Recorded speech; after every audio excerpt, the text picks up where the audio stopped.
ברוכים הבאים למעלה אדומים העתיקה. יש כאן מעלה טבעי שרק דרכו אפשר להגיע מכיוון מזרח לכיוון ירושלים, ואני נמצא כרגע ממש על המעלה הזה.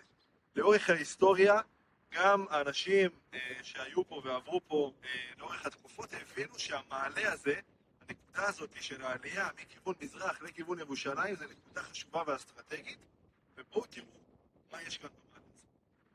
גם הצלבנים שהגיעו כאן למעלה אדומים הבינו שהנקודה הזאת היא אסטרטגית וחשובה, היא חולשת על כל מי שמגיע מכיוון מזרח לכיוון מרכז הארץ, ובגלל זה הם בונים כאן את המצודה הזאת, מצודת אדומים, מצודה עתיקה ומרהיבה שיושבת כאן על מעלה אדומים העתיקה.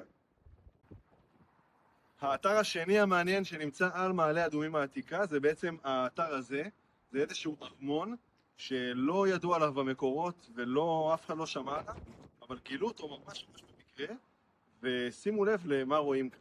מצד אחד אנחנו רואים כאן מתחתיי בית מרחץ שנראה בית מרחץ רומאי, ומהצד השני אנחנו יכולים לראות כאן מקווה טהרה שמתאים למקוואות טהרה של בית המקדש השני.